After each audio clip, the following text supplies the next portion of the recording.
அனைவருக்கும் இனிய மாலை வணக்கம். டிஎன்பிஎஸ்சி எக்ஸாமை பொறுத்தவரை நமக்கு பார்த்தீங்கன்னா தமிழக அரசின் மிக முக்கியமான திட்டங்களில் ரீசெண்டாக தொடங்கப்பட்ட திட்டங்களில் 2 திட்டங்கள் இருக்குது. ஒன்று தாய்மானவர் திட்டம், மற்றொன்று அன்பு கரங்கள் திட்டம். நிச்சயமா அப்கமிங்காக வரக்கூடிய 2025-26 எக்ஸாம்ஸில் நிச்சயமா இந்த 2 திட்டங்கள்லேருந்து கேள்விகள் எதிர்பார்க்கலாங்க. ஸோ தாய்மானவர் திட்டம்னா என்ன, எப்போ தொடங்கினாங்க, எதுக்காக தொடங்கினாங்கன்னு பார்க்கலாம். தாய்மானவர் திட்டம் தொடங்கப்பட்டது ஆகஸ்ட் 12, 2025 தொடங்கியிருப்பாங்க. இதனுடைய மெயின் கான்செப்ட் என்னன்னு பார்த்தீங்கன்னா, வயதானவர்கள் குறிப்பாக மாற்றுத்திறனாளிகள் 70 வயசுக்கு மேலே இருக்கிறவங்களுக்கு இந்த தாய்மானவர் திட்டத்தின் மூலமாக இல்லம் தேடி ரேஷன் பொருட்களை வழங்கக்கூடிய ஒரு உன்னதமான திட்டம்னு கூட சொல்லலாம். ஸோ தமிழ்நாடை பொறுத்தவரையும் குறிப்பாக சமூக நல திட்டங்களில் இந்தியாவிற்கு முன்னோடியாக இருக்கக்கூடிய பல திட்டங்களை அறிவிச்சிட்டு வராங்க. அந்த வகையில் தாய்மானவர் திட்டம் எக்ஸாம் பாயிண்ட் ஆஃப்ல வெரி இம்பார்ட்டன்ட். நெக்ஸ்ட் ஒன்று பார்த்தீங்கன்னா அன்பு கரங்கள் திட்டம்.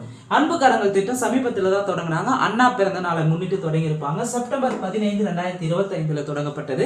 ஸோ எங்கே தொடங்கியிருப்பாங்கன்னா, சென்னை கலைவாணர் அரங்கத்தில் தமிழக முதல்வர் மு.க. ஸ்டாலின் அவர்கள் தொடங்கி வச்சிருப்பாரு. இதனுடைய நோக்கம் என்னன்னு பார்த்தீங்கன்னா, அன்பு கரங்கள் திட்டம் தாய்மானவர் திட்டத்தினுடைய ஒரு பகுதியாக தொடங்கப்பட்டது அன்பு கரங்கள் திட்டம்.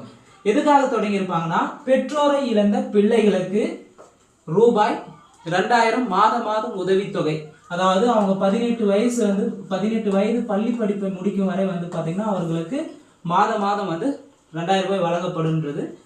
மெயினாக கல்வியில் அவங்க இடைநிற்றல் வரக்கூடாது, பெற்றோர் இல்லைன்ட்டு, அல்லது இந்த பெற்றோரில் ஒருத்தர் இருந்தாலும் சரி இல்லைனாலும் சரி 2 பேருமே இல்லைனாலும் சரி அவங்களுக்கு மாதந்தோறும் 2000 ரூபாய் வழங்கக்கூடிய ஒரு மகத்தான திட்டம்னு சொல்லலாம்.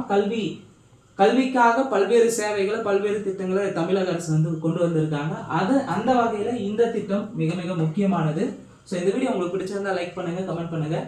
இந்த வீடியோ உங்களுக்கு சிறந்ததாக இருந்துச்சுன்னா உங்கள் ஃப்ரெண்ட்ஸ்க்கு ஷேர் பண்ணுங்கள். நன்றி, வணக்கம்.